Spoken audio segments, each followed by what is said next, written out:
Hello, welcome to fifth in this series of talks, which are about way and tie in with published in 18, which you see right. Okay, so I'm just going to start with. I'm going to recap a little bit to where we got so far. This will be very brief in terms of each of the 4 talks we've looked at so far, but to just try and place this talk, which is about the Eightfold Path, in relation to the other ones. So the first talk was about the Buddha's early life and how the phases in the Buddha's early life, the palace and the forest, symbolize the process that we go through in order to recognize the middle way in our judgment. So it's the power of that story to symbolize the process. The second talk was about the relationship between the middle way and enlightenment, and there I argued that we need to approach Buddhism and its interpretation in a bottom-up way, putting the middle way first rather than a top-down way. Assumptions about enlightenment, absolute and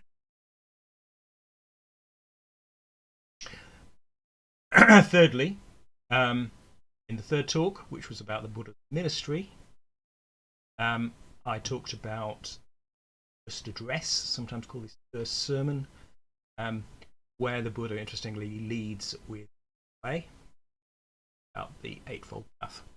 So at that stage, turn to the Eightfold Path in more detail in the talk.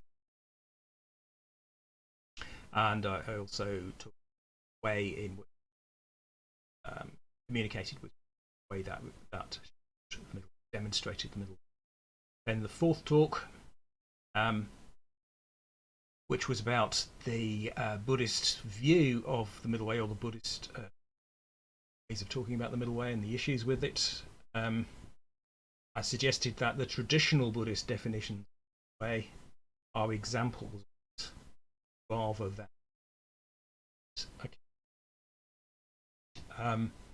So the closest I can get to a fuller account is the avoidance of both positive and negative. So that seems to me a very general of what.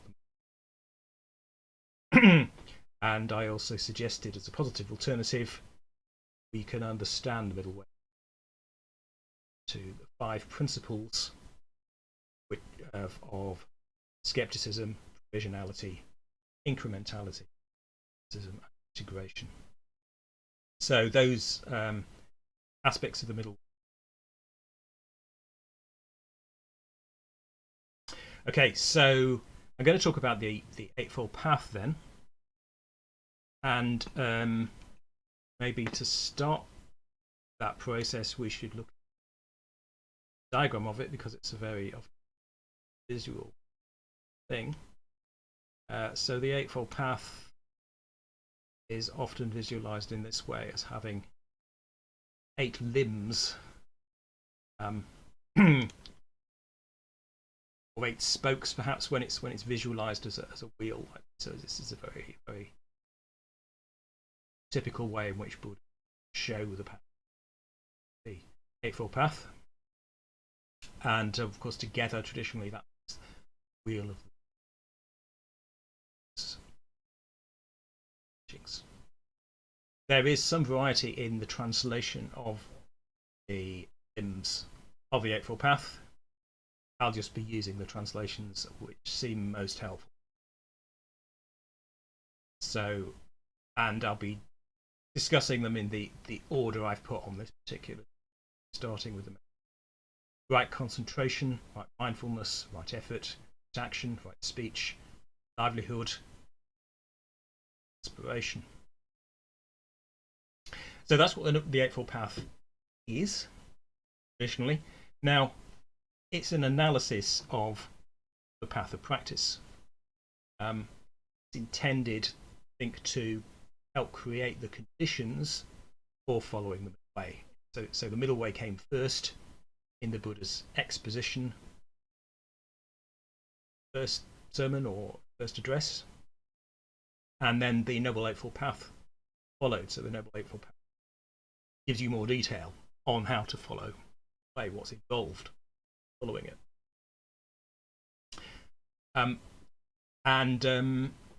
It's well, it really deals with the crucial psychological conditions involved for following the middle way, for improving our judgments at each stage, for avoiding those absolutes which can trap us on either side, and for developing, in more traditional Buddhist language, developing the wisdom and compassion which are needed to do that, to strike that balance. So the way needs to be understood, as I mentioned in the second talk, really in a bottom-up way. So we need to understand it in terms that can relate to our experience, rather than in terms begin with a set of absolute beliefs that the Buddha told us and impose those on else. And if you start looking at it from a bottom-up point of view, in relation to universal experience, as far as we can relate it to universal experience, testing it against anybody and everybody's experience, that is, then integration becomes, I think, a really important aspect of what the path is about. And in some ways, I think all the limbs of the Eightfold Path are about that, or about integration.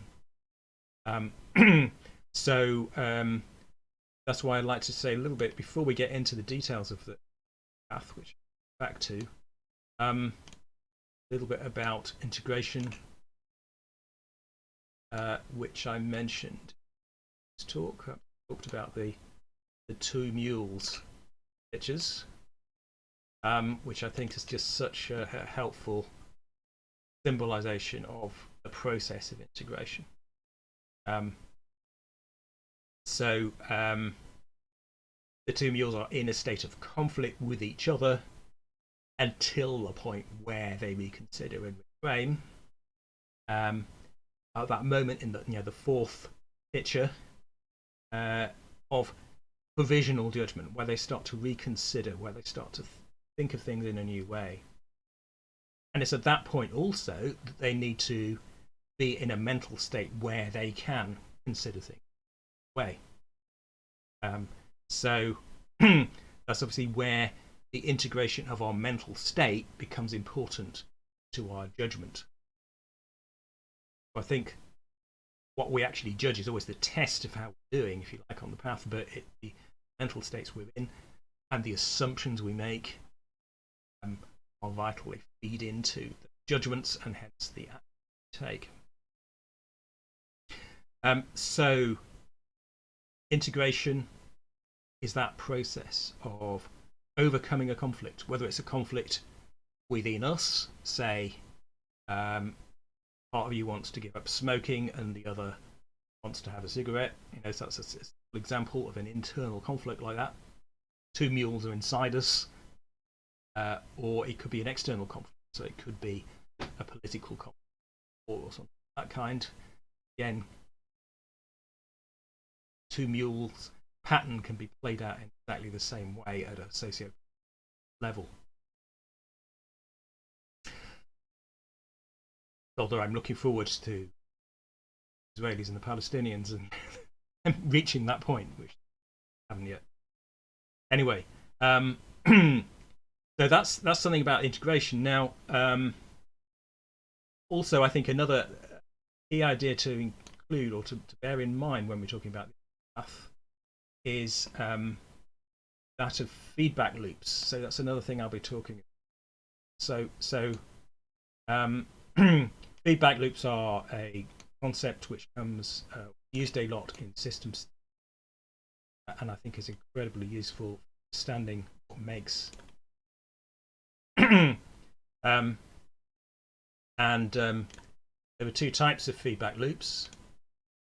There are what are called reinforcing feedback loops.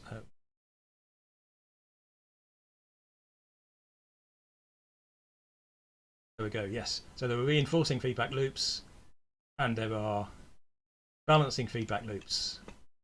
So reinforcing feedback loop is also what's sometimes called proliferation or papancha in institution. So we've got into a cycle of certain sort of belief that makes us act in a certain way, view the world in a certain way, and those views and those actions constantly reinforce what we think. So we can't break out of excessive limitation of our view of things. So reinforcing feedback loops, for example, you could find them in an addictive mental state, in a hate-filled mental state, or in a state of dogmatic belief where you break out this belief. But the alternative pattern to that balancing feedback loop, where although we're still in some ways going around in cycles, but there is new information feeding into that cycle to modify. So that new information can modify our beliefs, whether that's our implicit or and the slightly different view of the world, and that slightly different view of the world enables us to be open enough to new information to carry on in this more helpful cycle, sometimes called spiral or some positive conditionality or something. So the path involves trying to make use of balancing feedback loops. I think if we're on the path, there's some new information coming in which is helping us to change the way we do. I think that's pretty definitional of what the path involves. So if you're just going around in circles, you're not on a path, you're just going around in circles. But if you are getting new information or new experiences which are then changing the way you do things, then metaphorically speaking, you're on a path, in the sense that you're moving from one state to a better state. You are progressing in some sense. So that the Noble Eightfold Path, I think, is like that, as are other possible formulations of the path. So the Noble Eightfold Path is, as I said, one kind of analysis of the path. So you can think of the path as what people in general tread, or the way that they go, the succession of judgments that they make in, so as to improve their conditions through practice. But you could analyze that path in all sorts of ways. So if you think of it as like a cake, you can cut a cake in lots of different ways, and in a similar way you could analyze the path potentially in lots of different ways. So I treat the Noble Eightfold Path as one of those ways, which has proved its usefulness through millennia in the Buddhist tradition, but it's really not the aim. It also, because of the long period of time in which it's been used, it tells us a lot about what it's like to analyze a path in general, what a useful analysis looks like. Just to offer you an alternative model to just make the point that visualize the path in slightly different ways, I just want to mention the other way that I've developed myself in my middle way philosophy work of discussing the path. So I've talked about the threefold practice, and that involves three types of integration practice. So the integration of desire, integration of meaning, belief. And I talk about those three forms of integration being practiced at two different levels. So the individual level, socio-physical. And I think that the point of this, rather as with the Eightfold Path, the point is that these different ways of practicing interact and support each other. as we go. So it's an alternative way of thinking about how these different things do, in an interdependent way, help us to progress. So yeah, some quick kind of examples of each of those forms of integrative practice. Mindfulness, looking at the desire, uniting our energies at a particular point, experience. The arts of the integration of meaning, so coming into connection with new possibles, new ways of connections, experience. And then the integration of belief, critical thinking, is practices, integration, where we're examining our beliefs to try to resolve conflicts between those beliefs and more adequate beliefs than we had before. So the danger is always that we limit our practices too much, and so any kind of analysis of the path will just remind us that there are different practices and we need to use them together. Okay. So I'm not going to say much more about the threefold practice model now. I'm talking mainly about the path here. That's just to make the point that there are other possible ways of talking about what is in effect the same thing. So the Eightfold Path, coming back to that, in the traditional Buddhist way of thinking about it, well, as certainly as best interpreted, the aspects of the path are interdependent. You know, you have to do all these 8 things at the same time. Just interleaved succession, if there is any succession involved. You might obviously focus on meditation more if you want a meditation retreat, and then you come home and think about your livelihood, you know, but generally speaking, in the wider analysis, you're working all at the same time. And that's really shows the interdependence, or relates to the interdependence of the different elements of the Eightfold Path. So, for example, our mental states and our ethics are closely involved in each other. Just think about the effects, you know, if you commit a murder, what's that going to do to the state?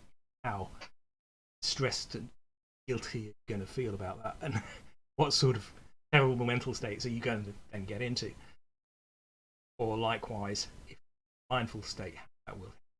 So, yeah, so there are lots of interlinkage between effects of the practices path. So they need to be pursued in parallel. I think that's obvious, really, but there are people who think that the Eightfold Path is sequential, which I think obviously well. Okay, then the I suppose recognizing the interdependence and also the provisionality of the path is an important part of the path itself. So what that means really is that any one of those limbs is not the whole story. It only makes the story of the path in relation to the so that might mean, for example, not just depending on one technique. People can often do this with mindfulness. I think that they get into mindfulness, great, really helps them, and then they think mindfulness will fix everything. But it doesn't fix everything, unfortunately. It can be really helpful without fixing everything, and needs to be integrated with practice. Particularly, I think they're the sort of there's often, or our temperaments can be indulged in one way or another. So for example, our preference for feeling or thinking, say, get into wonderful feeling-based meditations like the like the metabhavana, cultivation of loving kindness, for instance. But we're not that interested in ideas and changing our minds about things, but actually that's just as vital. So those different aspects of the path, whether they cater to our strengths or our weaknesses, all need to be cultivated together. And that means that we don't absolutize one technique. And it being approached from the bottom up, as it were, from our experience, means, I think, that we understand the path in terms of what we practice judgment at each point. So that's where I would disagree with some ways of understanding the come across, such as the division between the so-called supramundane Eightfold Path.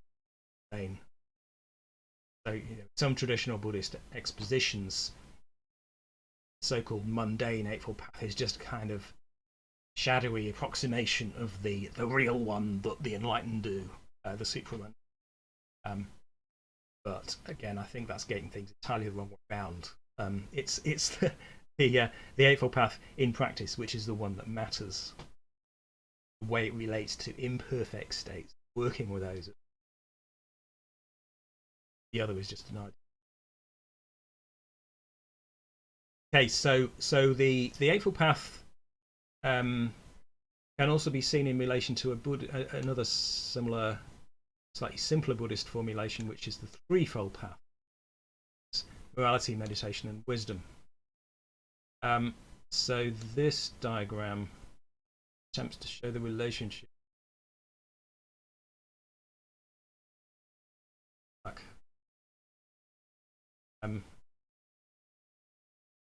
Okay, so the in the middle there you've got the three path: morality, wisdom, and in the middle ring, that diagram, you've got the sort of areas that those aspects of the path are working on. So meditation, for example, is working basically on mental states, and wisdom is working with our assumptions, which is our beliefs, whether they're in, and ethics is working from actions. So those all have sort of also fields of effect. So our actions obviously have more of an effect on other people, whereas working with our assumptions changes the integration of our beliefs, so the compatibility of our beliefs with each other, so we're not flipping around from another one. Stability. The meditation approach, working with our mental states, gives stability to our mental states, so that we're more likely to be in sort of mental judgments. So each of those three parts of the path, the Threefold Path, connects with the Eightfold Path that you see in the outer ring. So meditation, you've got three parts of the Eightfold Path. You've got concentration, mindfulness, effort, wisdom, view, and aspiration. Translate that as emotion and so on, but these are my preferred translation. And then morality, you've got action, livelihood. So traditionally, those 8 are given as right view, speech, unless you're into the supramundane stuff, in which case they're perfect. But I'm not. Okay, so that's if you like, the two different Buddhist analyses of the path. There's the Threefold Path and the Eightfold Path, but they slot together quite well. And I would say that those aspects of the path work primarily in what I would call the integration of desire and the integration of belief. So they're working either on our states of mind at the moment and how together they are, how we can overcome conflicts so as to judgments in terms of our mental states in which those judgments are made, or through wisdom, particularly beliefs, trying to identify deluded beliefs, helpful beliefs. But there's also the ethics side is much more concerned with the socio-political, how we relate to other people, how we relate to our wider context, whether we are integrated with, whether in terms of desire or in terms of way. So what that misses for me, you'll have seen from my earlier diagram of threefold practice, as I call it, is the meaning, area of meaning. So that's what I feel is missing from the Eightfold Path. If we were to try and update or improve on the Eightfold Path, I think it would. What I would do is to add something about meaning, and a meaning practice, practice which intends to make more connections for us to draw on, so that we can potentially think in new ways. So something like right creativity, maybe, or right education. Sense of cultivating wider, meaningful. Maybe those could be the 9th and 10th limbs. But it's obviously speculation. The Eightfold Path is what it is. Okay, so now I'm going to go on to looking in more detail at threefold path, really, but the Eightfold Path at the same time. So I'm going to look at meditation, then I'm going to look at ethics, and then finally I'm going to wisdom. So going back for a moment. Diagram. Now you'll have seen the top right-hand corner of the Eightfold Path, the spokes of the wheel, as I've got there. There is right concentration, like mindfulness, right effort. So those are what I take to be areas of the Eightfold Path which are concerned with what we broadly call meditation. But meditation doesn't just mean formal sitting in meditation. It refers more generally to working with our states in one way or another. So you could also think of it as practices that work a bit less directly with our mental states. So you're feeling a bit unenergized, a bit flat. Maybe taking some exercise is a good response, and in a way that's working with your mental state. You then feel better after you've had some exercise. So there are lower level ways of working with your mental states as well as sitting in meditation. And I think as an aspect of the path, the three limbs concerned with meditation are concerned with anything we can do that affects. Also things like avoiding alcohol, things that can affect our mental states negatively. Okay, so working with our mental states is crucial because when our mental states are more open, then we can consider more options in judgment. So more likely to be creative and imaginative in what we can consider. And that's certainly my experience of mindfulness practice, that effect of mindfulness practice is to enable us to think a bit deeply or to consider more options than we would otherwise.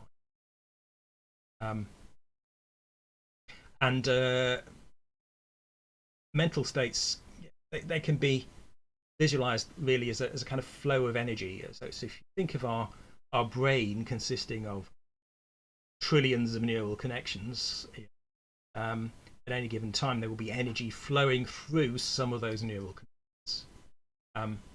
If you visualize that flow of energy through those neural connections, we really need to have enough focused energy for our purposes, flowing through our system, as it were, and we also need to have enough connection there to flow through, to be able to be effective.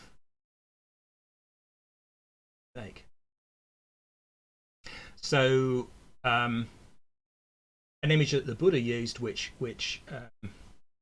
takes those two things into account, I guess. The focus of the energy, having enough energy, focused energy, and enough connections of openness, is that of the lute strings.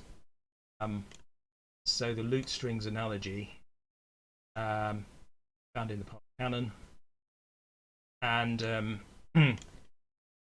it occurred in this discussion with a monk who used to be a musician. Monk was having trouble with his meditation, and so the Buddha made a comparison between this monk's previous experience as a musician and meditation.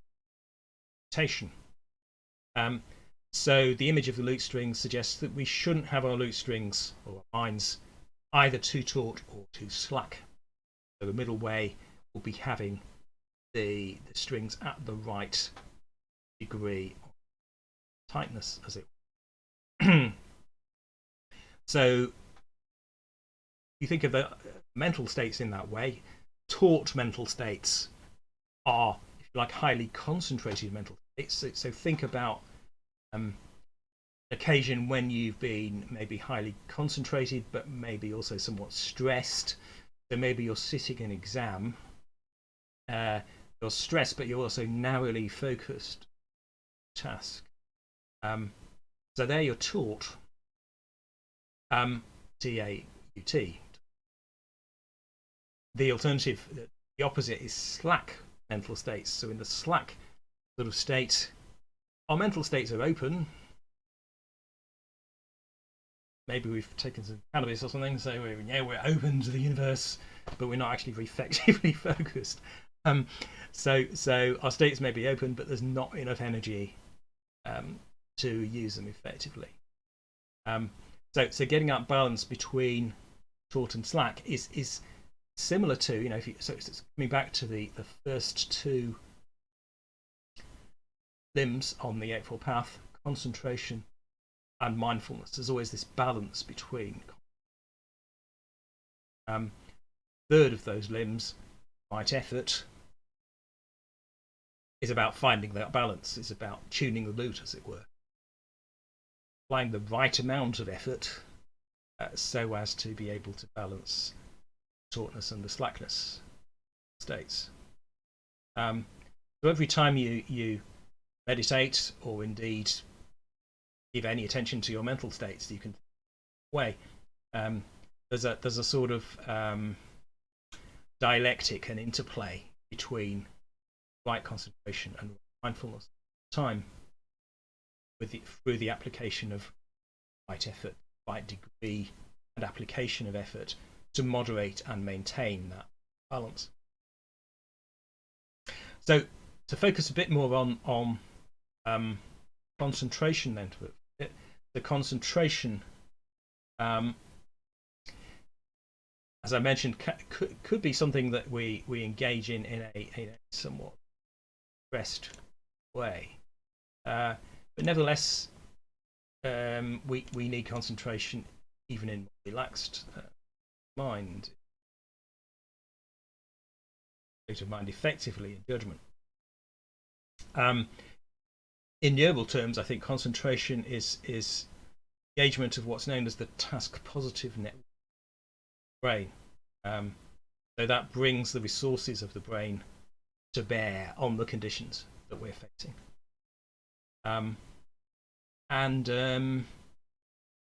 Some Buddhist practices seem to be largely just concerned with doing that, with concentrating So the Kasana practice, visualize a coloured disc, seems to be.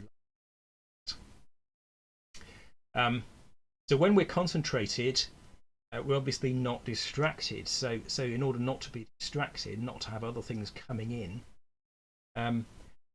we have to, I think, we're put aside other things that we might think about. And there's two ways you can think of putting things aside. So you can suppress and you can repress. And suppression is putting things aside, but to some degree remaining aware of them, so we can actually come back to them later. But repression is trying to get rid of whatever it is that's in our way. So that distinction, I think, is really important. I mean, it's one that's often lost. I think those two terms are often confused with it. So when our beliefs are absolute, we easily get into a repressed state where we're not recognizing that there's only the thing we're trying to repress and the mental state we want to maintain, the concentration that we want to maintain on the task. So imagine you're trying to mend something and you start having thoughts about sex, so you repress those thoughts. You try not to think about sex. But what happens, of course, experience this, is the thought about sex pops right back up again when you're not expecting it. It's in your way. So repression does have this tendency, which well noted by psychoanalysts, of returning in ways that they disrupt us. Repressive states have a fragility to them, but it's not necessary to repress in order to maintain. So we're meditating in a helpful way, then we suppress the sense that we focus, we gently put things aside rather than we include the thing that we're in a wider picture, but we focus particularly on the thing we do. So that skill of suppression, I think, is vital for almost everything we do. And the impacts of mobile phones seem to be usually negative in respect, constantly undermining our capacity to concentrate in a way. So that's a major society, ability to merely concentrate. So that's concentration, but obviously there's nothing that special about concentration. Nearly everybody gets concentration to some extent, but mindfulness is a slightly less common quality. So mindfulness gives wider attention to our mental states. It puts our current focus in a wider context. And in the process, by doing that, it can put us in touch with other voices, other alternative ideas or possibilities, internal or external voices that we maybe be in conflict with otherwise if we were just trying to avoid them. So mindfulness begins with physical relaxation because that helps us to become aware of a bigger picture within our experience. In the Pali Canon, in the Satipatthana Sutta, which is one of the key sources about mindfulness, it talks about 4 kinds of mindfulness. So you can be mindful of the body, mindful of the feelings, be mindful of the mind, and you can be mindful of mind objects, which is really a way of saying, I think, that we can put any of those things into a wider context, and it's helpful to do so. So body can provide a wider context for our awareness. but so can putting one feeling in the context of more feelings, other possible feelings, and putting one idea in the context of a wider set of other ideas. So mindfulness really isn't just about one particular kind of object, blanking your misleading ideas. People read about it sometimes. It's very much about contextualization, I think, whatever it is you're thinking about. Sometimes also mindfulness is analysed in terms of breadth and continuity. So the breadth and the continuity of awareness provide these two aspects of mindfulness. They're both different kinds of context. So breadth lets us become aware of alternatives and think differently. But continuity allows us to come back to things, to maintain awareness of things that we may have suppressed for the moment, but think about in the term, so that we don't completely neglect them. Okay, so hopefully from that kind of account of mindfulness and concentration, you can see how it has such an important impact on our judgments. That states of mind can influence how we judge things, how we respond to each new thing that comes up. Because with mindfulness, we can consider new possibilities. We have more resources available to us to think,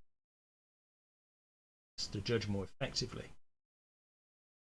So mindful states are not just an end in themselves, even though they're nice, even though they're relaxing. They are aids to judgment.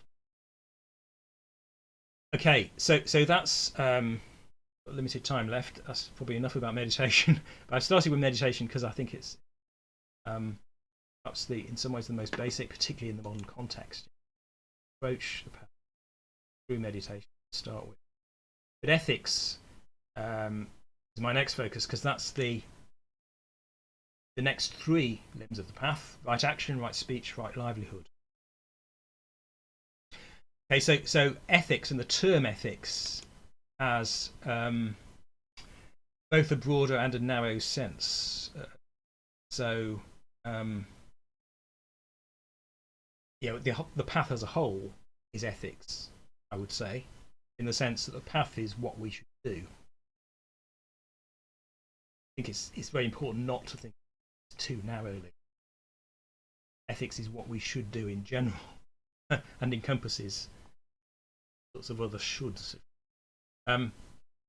But it also has a narrow sense, which is working with our behaviour, particularly in both the longer and the shorter term, so as to, if we behave better, then that feeds into our relationships to others, particularly. So something like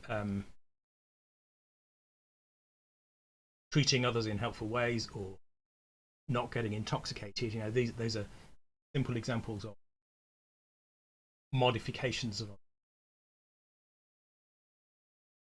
So that helps to integrate us with our socio-political context, because obviously if we're in conflict with others, that affects our inner states as well. So we have like a little version of the other person that we're in conflict with, who is disrupting our mental states at the same time. Or if we've got an inner conflict, then that we can take that out on others. So the psychology and the sociology, the inner states and the outer ones, are constantly interacting. That's one reason why I think it's important not to absolutize the boundary between sociology.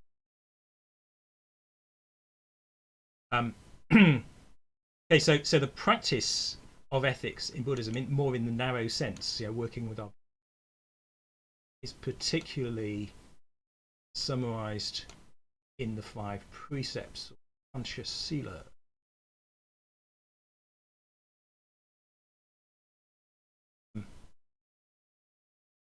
This is a stone which I believe is found at Lumbini, the Buddha's birthplace. maybe it's in English on one side, but the 5 precepts are often seen as sort of lay precepts, so they're the most basic set of precepts. Bottom line, things that you could do to maintain bottom line helpfulness, if you like, behavior. There's also the 10 precepts, which give you a slightly more elaborated account, including more details of speech, particularly precepts. And traditionally, people talk about the monastic rules in Buddhist ethics, but I don't think monastic rules are far too specific to the monastic situation, really, to be much more general. But the 5 precepts really combine right action with speech. So the avoiding telling lies, the 4th one, is about speech. But the first 3 are obviously about action, refraining from killing or injuring beings, taking the not given. So stealing could be stealing time or stealing other things as goods. Refraining from sexual misconduct. So those kinds of right action things are they're kind of rules of basic respect and basic boundaries that you maintain with other people. And obviously we can't absolutize those principles as precepts as rules. They're not absolute rules. What they are is ways that they describe the sorts of behavior which generally would help us to create conditions that avoid conflict with other people, which in the long term enable socio-political integration, to work together with others in a way. So generally speaking, killing and injuring, is going to interfere with other people for obvious reasons. Yeah. So same could be said for stealing their property or interfering them in sexually in ways that want. These are all they interfere with the basic conditions. So these are not top-down instructions, as it were, from the enlightened. At least I don't think they're helpfully interpreted as such. What they are is pointers really to our moral experience. So we have a moral experience of compassion for others, for example, relationship to others, which we want to avoid repressing, retaining connection with as part of our makeup as human beings, particularly social human. And Buddhism talks about 2 aspects of conscience, which I think help with this. So hiri, which is translated as shame for our own expectations, and ottappa, sometimes guilt, which is others' expectations. So our own expectations, our shame, our guilt about what people would think, can be helpful in some ways in prompting us to remember our own moral experience, to use that moral experience to keep us on track, relating to the world around us in a helpful way. But obviously, shame and guilt can also be used less helpful ways. Terms can be to refer to things that are from outside or involve repression, conflict, but they don't have to be used in that way. So I think it's important not to see the precepts just as rules that you break, as it were. They could be broken as rules whilst being very moral. So You might decide, for example, that you are justified killing or injuring another being, particularly an animal, say, in certain circumstances, because of the consequences of not doing so. So you might think about the consequences of your actions as well as the principle in your action. You might also think about the effects it has on you and your character in the longer term. Behave. Yeah, there were a number of different kinds of things to consider when you are making moral judgments. Don't think just following a list of rules is good enough as a basis for doing it, but it's a starting point. Buddhism provides one with starting. The Buddhist practice gives that starting point a bigger context, where you will develop the kinds of states that need to consider the consequences. Okay, I'm running a bit short of time here, so briefly let me talk about speech. So there are in the 10 precepts there's the avoidance not just of false speech but of harsh, useless and slanderous speech. So all of those create social conflict in one say. But we see there are some circumstances where what some people consider to be harsh speech is necessary, partly on interpretation. So there may be trade-offs where the Buddha discusses that recognition that some trade-off involved. And livelihood, right livelihood, shapes the long-term conditions of our judgment. So obviously our profession is what we do a lot of the time, and it's going to shape us profoundly and condition us. So if you join the military, then you'll kill. Work in the media, then you may be very concerned with images, image you project, for example. Work in academia, you may get into nitpicking. So there were various what the French call déformation professionnelle. There were ways of thinking that being physically built of your profession. So we need to think carefully, basically, about the effects that livelihood is having. Okay, I need to say something about wisdom before I run out of time. Now there are two limbs of the path which are concerned with wisdom. So the best translations of those, in my view, are my view and right application. But they are both concerned really with our capacity to learn from experience. So there were some kinds of views or beliefs which help us in learning from our experiences, and there were certain aspirations or emotions which can inspire us or help us to remain motivated on the path. So both of those are as aspects of the path. So yeah, wisdom is pretty central to the middle way, because absolutization stops us from learning from experience and prevents us adapting to the circumstances, and so both right view and right aspiration will. You could see view as more cognitive and aspiration as more emotional, but very often, particularly in the West, we over-dualize cognition and emotion. It's a false dichotomy a lot of the time. So cognition and emotion, thought and feeling are totally interdependent.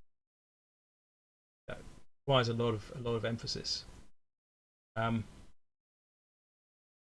So right view is not a kind of knowledge of Buddhist doctrine. It's a provisional view about whatever it is that we're thinking about. But it also involves that provisionality also involves emotional elements to the path. It depends on our emotional state. cognitive state. And right aspiration, right emotion. It's not just a matter of making our emotions catch up with some sort of set of ideas about how we ought to be.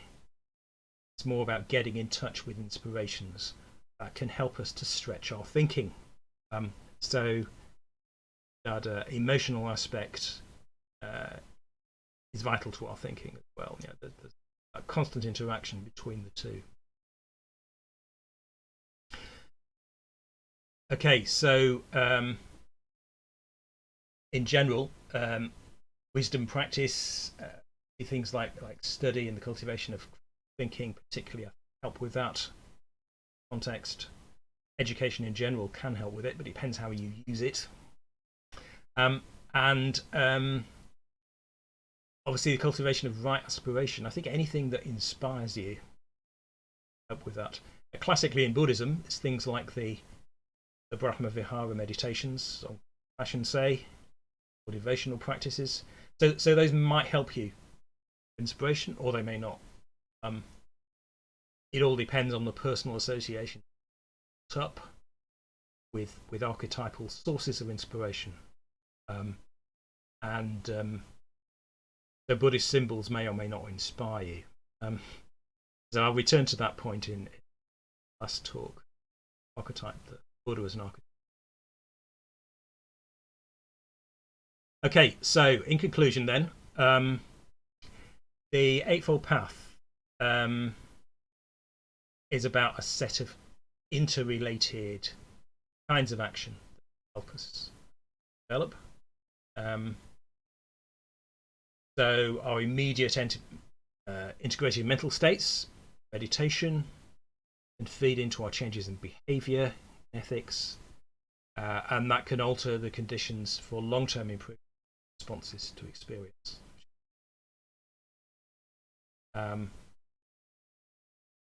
So we need to recognize the interdependency between them, and one of my key points is that it's not a top-down deduction of things that we should do from an enlightened perspective.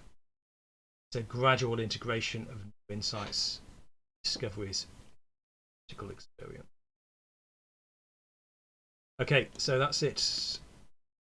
Now let's see if there are any questions coming through. See any?